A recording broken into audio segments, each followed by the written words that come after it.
아멘.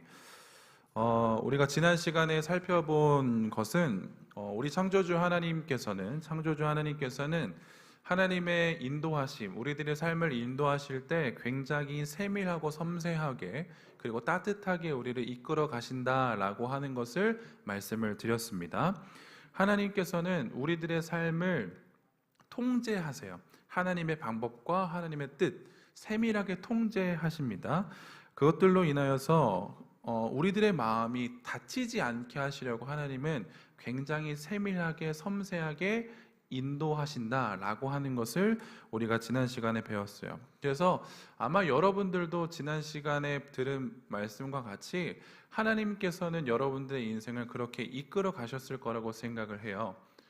집사님, 죄송한데, 네, 감사합니다.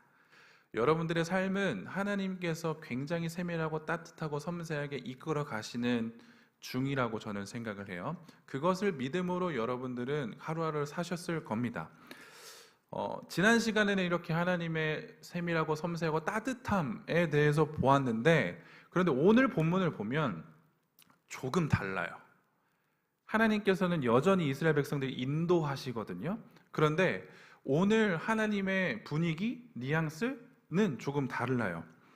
하나님께서 이스라엘 백성들을 이끄시는 중에 모세에게 말씀을 하시죠. 2절을 보면 이스라엘 자손에게 명령하여 돌이켜 바다와 믹돌 사이의 비하이롯 곧 바알 스본 맞은편 바닷가에 장막을 치게 하라라고 분명히 명령하시거든요. 계속적으로 이스라엘 백성들을 가나안 땅으로 인도하시는 와중에 하나님께서 자손들이 뭐라고 말씀하시냐면 쉽게 말해 바닷가 앞에 진쳐라 이거예요.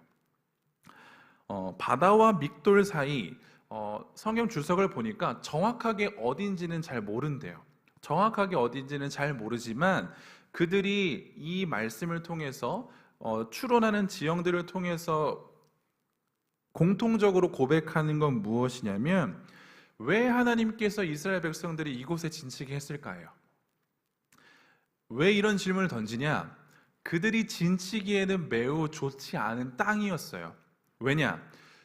만약에 이스라엘 백성들을 출애굽시킨 애굽이 그들을 쫓아오게 된다면 이스라엘 백성들은 이곳에 진을 치고 있었을 때 도망갈 곳이 없어요.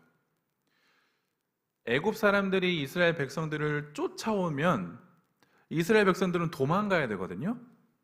그런데 이곳에 진을 치고 있노라면 도망갈 데가 없어요.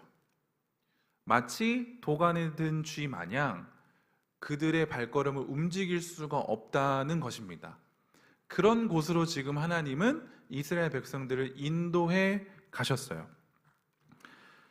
그래서 3절에 어떻게 성경은 이야기를 하냐면 이스라엘의 상황을 바로가 이스라엘 자손에 대하여 말하기를 그들이 그 땅에서 멀리 떠나 광야에 갇힌 바 되었다 하리라. 이스라엘 백성들의 지금 상황, 그들이 처한 그곳, 진친 그곳을 바로가 봤었을 때 뭐라고 이야기하냐? 그들이 광야에 갇혔다라고 이야기를 해요. 대충 어떤 뉘앙스인지는 아시겠죠?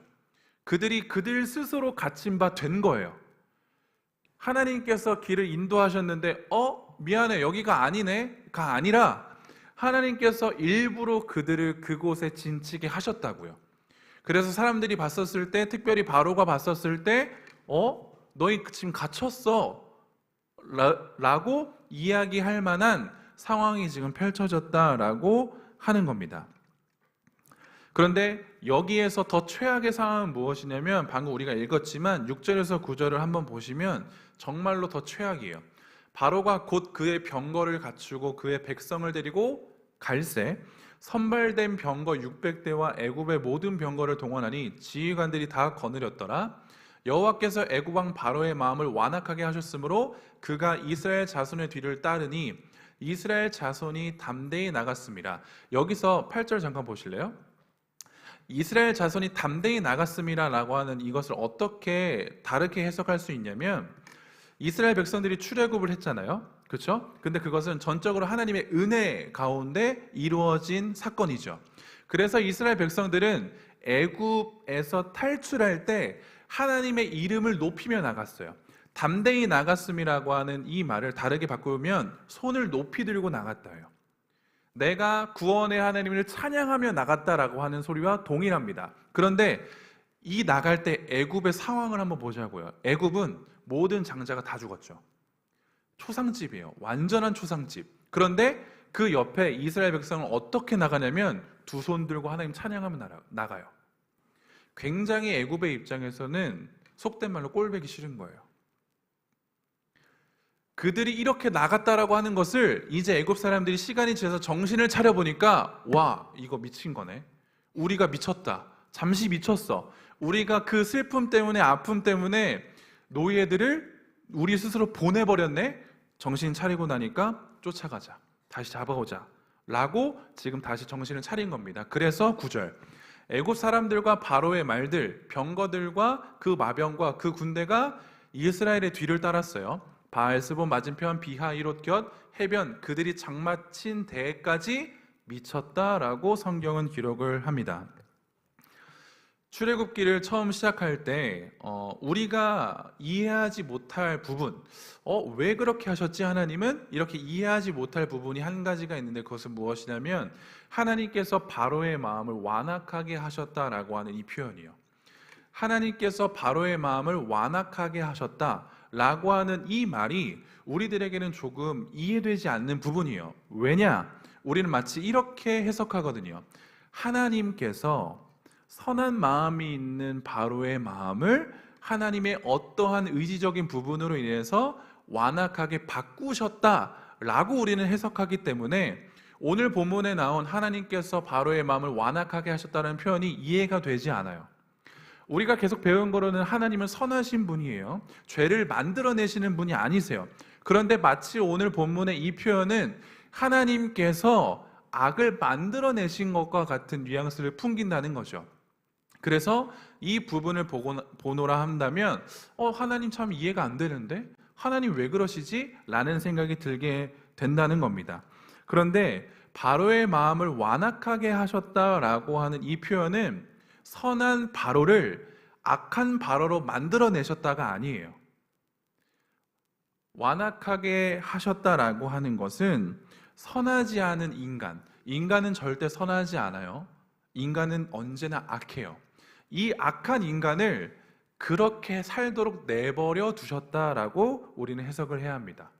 하나님께서 악하게 만드신 게 아니에요. 인간은 원래 악해요. 그런데 하나님은 그 악한 인간을 내버려 두신 거예요. 악한 인간의 결과는 어떨까요? 죽음이에요. 영원한 죽음. 그런데 하나님께서는 바로를 그렇게 내버려 두셨다는 거예요. 죄인은 하나님께서 내버려 두시면 계속 죄를 저지를 수밖에 없어요. 그리고 하나님을 더 멀리 떠날 수밖에 없어요. 하나님은 일부러 바로를 그렇게 내버려 두셨습니다. 이해할 수 없는 곳으로 하나님은 이스라엘 백성들을 이끄셨어요. 그리고 하나님께서는 바로의 마음이 완악하도록 내버려 두심으로써 이스라엘이라고 하는 공동체의 위험을 초래하셨어요. 지금 이스라엘이 겪고 있는 이 두려운 불안감은 그들 스스로 만들어낸 게 아니라 하나님께서 만들어 주신 거예요. 자, 그러면 우리는 여기서 질문할 수 있겠죠. 무슨 질문이냐면 왜 하나님은 그렇게 하셨을까요? 왜 하나님은 이스라엘 백성들을 선하게 그들의 마음을 정말로 세밀하게 따뜻하게 인도해 주시는 모습처럼 보여졌는데 왜 오늘은 굉장히 그들을 구석으로 코너로 몰아넣고 왜 그들에게 두려움을 주셨을까라고 하는 거죠. 왜 하나님은 그렇게 하셨을까? 우리는 다 이해할 수 없어요. 하지만 하나님은 성경 곳곳에 이스라엘 백성들, 특별히 하나님의 자녀들을 위해서는 굉장히 많은 것들을 사용하시고 이용하시는데 특별히 악한 자들도 이용하시고 사용하시는 것을 보게 되죠. 하나님의 의도와 목적이 분명하게 있다라고 하는 사실을 우리는 잊어서는 안 돼요. 하나님께서 이스라엘 백성들에게 지금 이렇게 하게 하신 것은 하나님의 의도와 목적이 있다라고 하는 거죠. 그 의도와 목적은 오늘 본문 4절로 이렇게 기록을 해요. 하나님께서 말씀하시죠. 내가 바로의 마음을 완악하게 한즉 바로가 그들의 뒤를 따르니니, 이스라엘 백성들의 뒤를 따르니니 내가 그와 그의 온 군대로 말미암아 영광을 얻어 애굽 사람들이 나를 여호와인 줄 알게 하리라 하심에 무리가 그대로 행하니라. 하나님께서 이렇게 하신 방법은 무엇이냐면, 내가 애굽 그 바로와 애굽의 온 군대로 말미암아 뭘 얻으시겠대요? 영광을 얻으시겠대요. 그리고 또 하나, 애굽 사람들이 하나님을 여호와인 줄 알게 하기 위해서 지금 이스라엘 백성들을 그렇게 코너에 몰아넣으시고 그들에게 두려움을 허락하셨다라고 하는 겁니다. 하나님의 의도와 목적은 이거예요. 그 군대로 말미암아 하나님께서 영광을 취하시고 그 애굽 사람들이 하나님이 여호와이시구나를 알게 하는 것. 자, 그러면 여호와라고 하는 이름의 단어에 대해서, 의미에 대해서 조금은 알아볼 필요가 있어요. 이 여호와는 하나님의 이름들 중에 하나예요. 당시 이 하나님을 믿는 백성, 특별히 히브리인들, 유대인들은 하나님이라는 단어를 그대로 쓰지 않았어요. 그 거룩하신 하나님의 이름을 우리가 감히 어떻게 부를 수 있겠는가 해서 하나님이라고 하는 이 이름을 대체할 만한 단어들을 찾았거든요. 그것 중에 하나가 야훼라고 하는 단어예요. 야훼라고 하는 단어는 한글 성경 정통적으로 따져봤었을 때 여호와로 번역이 돼요. 그들이 부르는 야훼라고 하는 단어는 우리는 어떻게 쓰냐면 여호와로 바꿔서 쓴다라고 하는 겁니다. 특별히 이 야훼, 여호와라는 단어는 출애굽기에서 이러한 의미로 사용이 돼요. 화면 한번 보시죠. 하나님은 전적인 은혜로 이집트, 애굽의 막강한 군대를 굴복시키고 자기 백성을 구해내셨습니다. 10가지 재앙으로 전능한 줄로만 알았던 이집트의 우상이 허상에 불과하다는 사실이 폭로가 되었죠. 이로써 하나님은 당신이 온 우주의 참된 창조자임을 보여주셨습니다. 특별히 이집트의 군대를 통하여서 최강일 것 같던 제국의 취약한 실상이 드러나게 되고, 이를 통해 하나님이 온 세계의 진정한 구원자라는 사실을 선포하셨습니다. 자, 이 말은 무슨 말이냐면, 말 그대로 여호와인 줄 알게 하리라 라고 하는 이 말은 하나님이 어떠한 분이신지를 알게 하기 위한 이름이에요.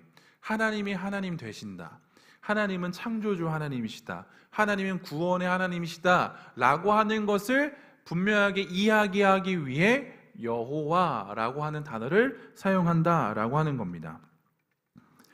이 하나님의 목적, 하나님의 의도, 그들에게 여호와를 알게 하겠다라고 하는 이 의도와 목적을 통해서 우리는 무엇을 깨달을 수 있냐면, 나라고 하는 저와 여러분들의 인생 가운데 혹여나도 지금 이스라엘과 같은 상황에 처해 있다고 생각을 한다면, 하나님께서 나를 일부러 도망갈 곳 없는 사방이 꽉 막힌 곳에 나를 인도하여 주셨고, 그것도 모자라서 내가 굉장히 두려워하고 어려워하는 그 모든 공포들이 나에게 지금 찾아온다라고 했었을 때, 더 이상 도망갈 곳이 없고 두려움이 가득한 그때, 이 상황에서 하나님께서는 나에게 이 상을 왜 주셨냐면, 이 상황을 통해서 하나님이 누구이신가에 대해서 분명하게 우리들에게 알게 하려 하기 위함이다 라는 것을 우리는 깨달아야 돼요. 우리는 늘 어려움과 고통이 따르는 삶을 살아갈 거예요. 그런데 어느 정도는 견딜 수 있고 버틸 수 있어요. 그런데 우리가 견디지 못하고 버티지 못할 고통들이 찾아오기도 한다는 거죠. 왜 하나님께서는 그런 것들을 우리들에게 허락하시냐라고 했었을 때, 그 상황을 통해서, 그 환경을 통해서, 그 아픔을 통해서 뭘 알아야 된다고요? 하나님이 여호와이시구나, 하나님은 창조주이시구나, 하나님은 구원의 하나님이시구나 라고 하는 사실을 우리가 알아야 된다고요. 그래서 그것을 알게 하시기 위해, 내가 알게 하는 것뿐만 아니라 온 세상이 알게 하시기 위해 나에게 그러한 고통과 아픔의 시간을 허락하신다 라고 하는 것을 우리는 여기에서 발견할 수 있어야 합니다. 애굽이 거느린 병거, 군대는 그 당시는 진짜 엄청났어요. 당시 애굽은, 이집트는 1인자예요. 절대 군주예요. 절대적으로 그 애굽, 이집트는 다른 어떤 나라도 견줄 수가 없어요. 전쟁에 능통한 자들이었고 그들의 군수 물품들은 최상이었어요. 최고치였어요. 군대에서 보병, 그러니까 사람들로 주로 잃었거든요. 사람들이 걸어 다니고 했었는데 병거가 있다라고 하는 사실은 전쟁에서 굉장히 큰 도움, 이점을 가져다 줍니다. 엄청난 기동력, 엄청난 살상력이 증가하게 되는 거죠. 이 상황에서 애굽과 이스라엘이 마주하게 된다면 이스라엘은 반드시 져요. 반드시 져요. 최정예 군대와 전쟁을 한 번도 겪어보지 않은 민족이 겨루게 된다면 600명이라고 할지라도 그 200만 군대를 다 휘어잡을 수 있을 거예요. 그런데 이 모든 상황은 하나님께서 허락하셨다는 거죠. 그러면 우리는 하나님에 대해서 한번 의심해 볼 수 있어요. 하나님이 일부러 이러시는 것 같긴 한데 혹시 하나님이 야 이스라엘 백성들아 너희가 한번 잘 해봐봐. 내가 너희들이 이끌 건데 난 이제 하나 시험할 거다. 뭔 시험할 거냐면 너희들이 내 말을 듣는지 안 듣는지 한번 시험해 볼 거야. 너희들이 이거를 어떻게 뛰어넘나 한번 시험해 보자. 내가 멀리서 이렇게 지켜보고 있을게. 한번 잘해봐. 이런 식으로 하나님은 이스라엘 백성들에게 지금 이 시험을 주신 건가? 그런데 우리는 이렇게 생각할 수도 있겠지만 오늘 성경을 본어로 한다면 하나님은 이런 뉘앙스로 이스라엘 백성들에게 이 어려움을 주신 게 아니에요. 너희들이 어떻게 뛰어넘나 보자 라는 식의 방관자의 역할로서 하나님은 그들에게 이 시련을 주신 게 아니라고요. 하나님은 이 이스라엘 백성들에게 이 모든 상황을 허락하신 그 단 한 가지 이유는 하나님의 영광을 위해요. 하나님이 하나님의 되심을 위한 도구에 불과하다는 거죠. 이 말은 무슨 말이냐면 하나님이 이렇게 만드셨잖아요. 하나님이 타개하시겠다는 거예요. 하나님이 만드셨고 하나님이 해결하실 거라는 얘기예요. 우리들의 삶도 마찬가지입니다. 우리들의 삶은 하나님께서 인도하시는 삶이에요. 그건 우리는 믿음으로 고백할 수 있습니다. 그런데 이 말은 또 무슨 말이냐면 하나님께서 인도하셨기 때문에 그 끝도 하나님께서 하시겠다는 거예요. 인도하신 이도 하나님이시요 그것들 모든 것들을 해결하시는 이도 하나님이시다라는 것을 지금 우리들에게 계속적으로 보여주고 있다라고 하는 거죠. 만약 우리가 그 어려운 상황 가운데 있노라고 한다면 여러분들은 반드시 하나님의 하나님 되심을 바라보셔야 돼요.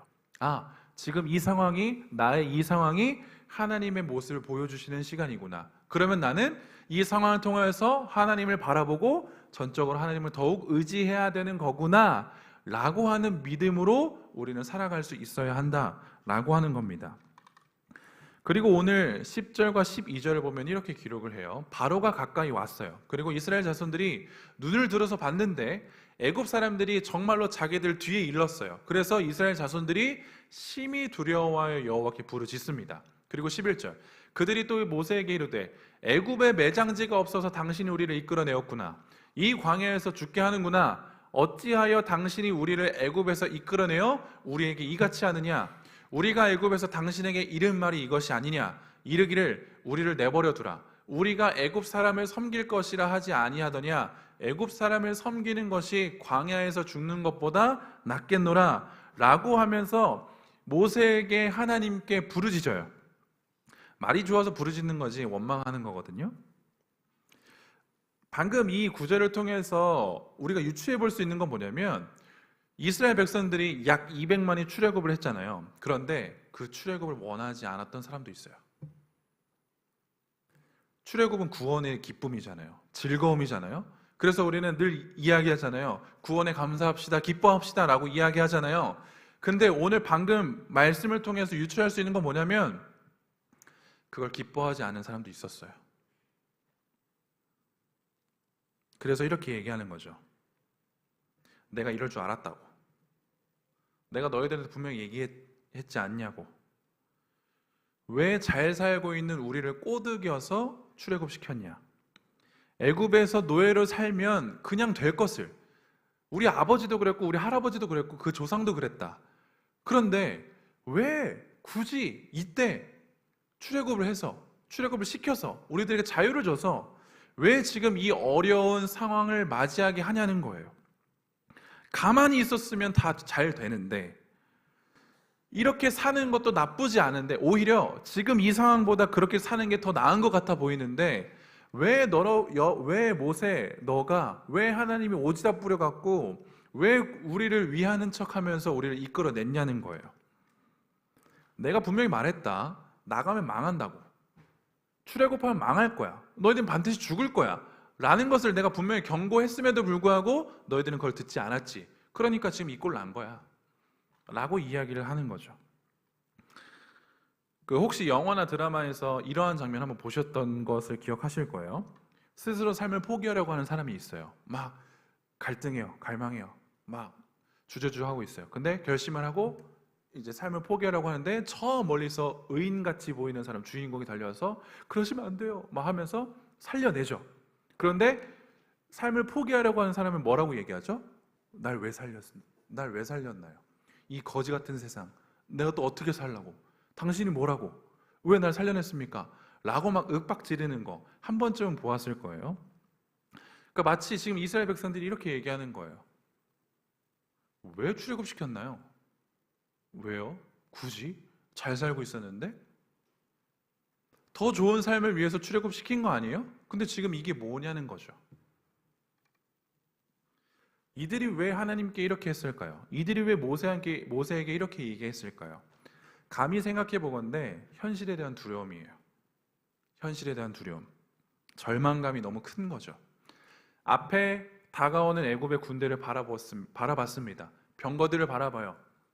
그럼 어떤 생각이 들죠? 너무 멋있다. 우리를 마중나러 온 건가? 우리를 이렇게 환대하는 건가? 이런 생각을 하는 미친 자가 있을까요? 아니요, 없어요. 그걸 보고 당연히 두려워할 수밖에 없죠. 이거 잡히면 끝이에요. 예전처럼 돌아가겠다? 아니요, 그건 몰라요. 노예가 탈출했잖아요. 마치 추노하는 것처럼 다가온 거라고요. 그러면 한 번 나간 노예들을 죽여버려도 돼요. 왜요? 복종하지 않았잖아요. 이스라엘 백성들은 두렵다고요. 잡히면 이전의 삶을 장담할 수 없어요. 더 최악으로 치닫을 거예요. 죽을 수밖에 없을 거예요. 그러니 그 현실에 대한 두려움이 그들을 엄습한 거죠. 그런데 오늘 본문을 잘 보시면 하나님은 이걸 미리 말씀하셨어요. 1절부터 4절까지 우리가 읽지는 않겠지만 쭉 자세히 보시면 하나님께서 말씀하셨어요. 내가 이렇게 할 거야. 내가 이렇게 할 거야. 바로의 마음을 완악하게 할 거고, 그걸 통해서 너희들이 힘들 거야. 그들이 너희 앞에 찾아올 거야. 분명히 말씀하셨어요. 모세에게 먼저 말씀하셨고, 모세는 이것을 이스라엘 백성들에게 전했을 겁니다. 모르지 않았고 그들은 정말 잘 알았어요. 그런데 실제로 그 상황이 닥치게 되자, 실제로 현실로 다가오게 되자 내가 듣고 내가 알았던 그 모든 것들이 사라지기 시작해요. 내 기억 속에서, 내 머릿속에서. 그래서 뭐라고 이야기하냐면 지금 하나님 뭐 하는 거냐고, 모세도 뭐 하는 거냐고 윽박 지르고 있는 거죠. 마치 우리들의 모습이랑 굉장히 비슷해요. 예수 그리스도를 믿는다는 건 쉽지 않아요. 예수 그리스도를 믿는다는 건 고난이 오고 고통이 와요. 여러분들은 그걸 모르지 않아요. 알아요. 심지어 예수님께서는 분명하게 말씀해 주셨어요. 마태복음 10장, 마가복음 13장은 이렇게 이 말씀을 하셨습니다. 또 너희가 내 이름으로 말미암아 모든 사람에게 미움을 받을 것이나 나중까지 견디는 자는 구원을 얻으리라. 마가복음은 동일하게 얘기해요. 또 너희가 내 이름으로 말미암아 모든 사람에게 미움을 받을 것이나 끝까지 견디는 자는 구원을 받으리라. 예수님도 말씀하셨어요. 내 제자들에게, 예수 그리스도를 믿는 자들에게 분명히 말씀하셨다고요. 너희들이 힘들 거야. 고난을 받을 거야. 고통을 받을 거야. 힘들어. 이야기하셨다고요. 그런데 막상 진짜로 그 힘듦이 찾아왔어요. 이때 우린 뭐라고 하는지 아세요? 하나님이 있어요? 왜 고통 주시는 거죠? 하나님 살아계시면 나에게 평안 주셔야 되는 거 아닌가요? 우리도 이러고 있다고요. 하나님이 없는 말 하신 건가요? 예수님이 우리들에게 미리 언지를 안 주셨나요? 아니요. 충분히 주셨어요. 근데 진짜 내가 그리스도인으로 살아가야 하는가? 아니면 세상과 같이 발을 걸치면서 살아가야 하는가? 라고 하는 이 기로에 서 있을 때, 고통과 어려움이 처했을 때 우리는 그걸 생각 안 한다고요. 언제 나한테 그 말을 하셨어요? 전 들어보지 못했는데요. 라는 식으로 하나님을 원망하는 거죠. 오늘 이스라엘은 정말 최악이에요. 굉장히 어리석고 굉장히 멍청한 말을 하나 내뱉게 돼요. 12절 보시죠. 우리가 애굽에서 당신에게 이른 말이 이것이 아니냐. 이르기를 우리를 내버려 두라. 이스라엘 백성들이 뭐라고 얘기하냐면 하나님 좀 내버려 두세요 라고 이야기해요. 내버려 두세요. 완악하게 두라는 겁니다. 하나님께서 바로의 마음을 완악하게 하셨다라고 제가 앞서 설명을 드렸습니다. 이 말은 무엇이냐면 하나님께서 바로를 내버려 두신 거죠. 그렇죠? 그런데 지금 이스라엘은 뭘 요구하냐면 하나님 날 내버려 두세요라고 요구해요. 이 말 무슨 말인지 아시겠어요? 날 죽이라는 뜻이에요. 날 죽이소서. 나 그냥 이렇게 살랍니다. 나 그냥 죄인으로 살랍니다. 당신이 뭐라고 날 구원합니까? 당신이 뭐라고 나에게 생명 줍니까? 그거 필요 없어요. 그냥 내가 살던 대로, 그리고 그 결과가 죽음이어도 괜찮아요. 그냥 그렇게 살게요. 죄인으로 살게, 죄인으로 죽게 내버려 두라는 거예요. 이스라엘 백성들이 지금 하나님 앞에서 이렇게 얘기하죠. 나의 죄를 위해서 하나님은 자신의 아들까지 버리셨어요. 죽이셨어요. 그 피를 쏟으셨어요. 그런데 그분에게 하는 말이 이거예요. 왜 그랬어요? 전 그거 안 원해요. 전 그냥 이렇게 내버려 두세요. 하나님의 내버려 두심을 정말로 원하세요, 여러분? 그것이 무엇을 의미하는지 잘 아실 거예요. 왜냐하면 제가 이 하나님의 내버려 둠에 대해서 여러분들에게 몇 번이나 강조했거든요. 그런데 오늘이 마지막이를 바라는 마음으로 한 번 더 하나님의 내버려 두심이 어떤 의미인지를 소개해 드릴게요. 로마서는 이렇게 기록합니다. 좀 길어요. 하나님의 진노가 불의로 진리를 막는 사람들의 모든 경건하지 않음과 불의에 대하여 하늘로부터 나타나나니 이는 하나님을 알만한 것이 그들 속에 보임이라. 하나님께서 이를 그들에게 보이셨느니라. 창세로부터 그의 보이지 아니하는 것들 곧 그의 영원하신 능력과 신성이 그가 만드신 만물에 분명히 보여 알려졌나니 그러므로 그들이 핑계하지 못할지니라.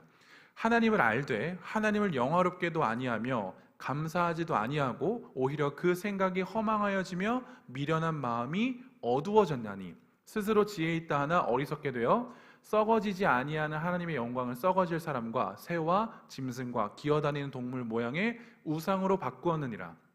그러므로 하나님께서 그들을 마음의 정욕대로 더러우면 내버려 두사 그들의 몸을 서로 욕되게 하셨으니 이는 그들이 하나님의 진리를 거짓 것으로 바꾸어 피조물을 조물주보다 더 경배하고 섬김이라. 주는 곳 영원히 찬송할 이시로다. 아멘. 이 때문에 하나님께서 그들을 부끄러운 욕심에 내버려 두셨으니 곧 그들의 여자들도 순리대로 쓸 것을 바꾸어 영리로 쓰며 그와 같이 남자들도 순리대로 여자 쓰기를 버리고 서로 향하여 음욕이 부릴 듯하며 남자가 남자와 더불어 부끄러운 일을 행하여 그들의 그릇됨에 상당한 보응을 그들 자신이 받았느니라. 또한 그들이 마음에 하나님 두기를 싫어하며 하나님께서 그들을 그 상실한 마음대로 내버려 두사 합당하지 못한 일을 하게 하셨으니 곧 모든 불의, 추악, 탐욕, 악의가 가득한 자요 시기, 살인, 분쟁, 사기, 악독이 가득한 자요 수군수군하는 자요 비방하는 자요 하나님께서 미워하시는 자요 능욕하는 자요 교만한 자요 자랑하는 자요 악을 도모하는 자요 부모를 거역하는 자요 31절이요 우매한 자요 배약하는 자요 무정한 자요 무자비한 자라. 마지막 32절 그들이 이 같은 일을 행하는 자는 사형에 해당한다고 하나님께서 정하심을 알고도 자기들만 행할 뿐 아니라 또한 그런 일을 행하는 자들을 옳다 하느니라. 하나님 날 내버려 두세요 라고 하는 말은 무슨 말이냐면 하나님 나에게 진노를 쏟으세요 이거예요. 하나님 날 내버려 두세요, 내 인생 내버려 두세요 라고 하는 말은 하나님의 진노 내가 받겠습니다. 너무 겸손한가요? 마땅히 내가 받아야 하니까 하나님 예수가 아니라 제가 받을게요. 이게 원래 맞잖아요. 그렇죠? 그래서 겸손한 마음으로 이렇게 이야기하는 건가요? 아니요. 반드시 알아야 할 거 무엇이냐면 하나님의 진노를 감당할 수 있는 인간은 이 세상에 아무도 없습니다. 하나님의 진노가 어떤지 알고 그걸 감당하시겠대요. 하나님의 진노가 무엇인지 알고 여러분들이 그걸 받으시겠대요. 굉장히 교만한 거죠. 하나님의 진노의 극치가 어디냐면 십자가예요. 십자가. 예수 그리스도께서 달리신 그 십자가. 그거 여러분들 감당하시겠어요? 여러분들이 그 십자가를 매실 수 있으시겠어요? 아니요. 절대 우린 못합니다. 그런데 그걸 하나님한테 요구하는 거예요. 하나님, 진노 주세요. 제가 진노 받을게요. 우리들의 인생이 이렇다는 거죠. 우리가 하나님을 원망한다는 건, 우리가 하나님 앞에 날 내버려 달라라고 이야기하는 건, 다른 말로 이야기하면 이렇게 이야기할 수 있어요. 하나님의 구원의 기쁨이 없는 거예요. 우리들에게 구원의 확신이 없는 거예요. 그러니까 하나님한테 뭐라고 얘기하냐면, 그거 됐고 나 이렇게 살랍니다. 그러니 하나님의 진노 주세요. 하나님의 구원의 기쁨을 모르는 자들이 이렇게 어리석어요. 멍청해요. 그래서 그걸 당당히 요구하죠. 이런 이스라엘 백성들의 말에 모세가 뭐라고 이야기하냐면 오늘 본문 13절 14절을 이야기합니다. 모세가 백성에게 이르되 너희는 두려워하지 말고 가만히 서서 여호와께서 오늘 너희를 위하여 행하시는 구원을 보라. 너희가 오늘 본 애굽 사람을 영원히 다시 보지 아니하리라. 여호와께서 너희를 위하여 싸우시리니 너희는 가만히 있을지니라. 13절 한 번만 다시 띄워주시면 감사하겠습니다. 모세가 백성에게 말해요. 너희는 두려워하지 말라고요. 그들이 지금 이렇게 이야기하는 건 두려움 때문이라는 걸 다시 한번 상기시켜 주죠. 그리고 두려워해서 뭘 어떻게 하려고 하지 마. 도망가지도 말고 어떻게 떼쓰지도 말고 애쓰지도 말고 원망하지도 마. 뭐 하라고 모세가 요구하냐면 가만히 있으래요. 가만히 서서 뭐 하냐면 보래요. 그럼 된대요. 우리들에게 닥쳐오는 그 어려움, 그 환난, 피하고 싶지만 피할 수 없는 그 고통 가운데 있다라고 했었을 때 하나님을 원망하지 말고 이것을 어떻게든 해결하기 위해서 막 머리 굴리지 말고 어떻게 하지 말고 뭐 하라고 하냐면 가만히 서서 눈을 들어 하나님 보래요. 그럼 된대요. 이런 마음이, 이 어리석음이, 이 너무나도 멍청한 마음이 우리들에게 있다라고 했었을 때 성경은 우리들에게 이야기해요. 가만히 있어 좀. 가만히 있어. 오늘 말씀대로 말한다면 하나님을 봐야 되는 거예요. 그리고 신약에서도 분명하게 이야기를 하죠. 제가 잘 인용하는 본문입니다. 히브리서 기자도 말합니다. 믿음의 주여도 온전하게 하시는 이인 예수를 바라보자. 그는 그 앞에 있는 기쁨을 위하여 십자가를 참으사 부끄러움을 개의치 아니하시더니 하나님 보좌 우편에 앉으셨느니라. 믿음의 주여 온전케 하시는 이인 예수를 바라보래요. 그리고 그 예수를 바라봄으로써 그 하나님의 어마무시한 진노가 어떻게 임하는지를 바라보셔야 돼요. 예수가 당한 그 고통을 보면서 이게 진정한 하나님의 진노구나. 하나님의 진노에 대해서 두려워하셔야 돼요. 하나님을 떠나는 것에 대해서 두려워하셔야 돼요. 그런데 우리는 반대로 하죠. 반대로 하죠. 하나님을 떠나는 것에 두려워하지 않아요. 오히려 세상과 멀어지는 것에 두려워하죠. 청년으로서 살아가야 되는데 내가 이렇게 저렇게 살아가야 되는데 그게 잘 안 됐을 때 우리는 두려워하죠. 내 옆에 있는 누군가를 보면서 내 앞에 있는 누군가를 보면서 두려워하죠. 왜요? 나도 저렇게 살아야 되거든요. 그런데 오늘 하나님은 분명하게 말씀하세요. 가만히 있으래요. 그 자리에 가만히 있어서 하나님을 바라보라. 그 자리에 가만히 있어서 예수를 바라보라. 우리는 수련회에서 이거 할 거예요. 수련회에서 우리는 가만히 서서 예수 바라보는 연습할 거예요. 그럼 하나님이 하실 거예요. 그럼 하나님이 타게 하실 거예요. 그걸 바라볼 수 있어야 되는 거죠.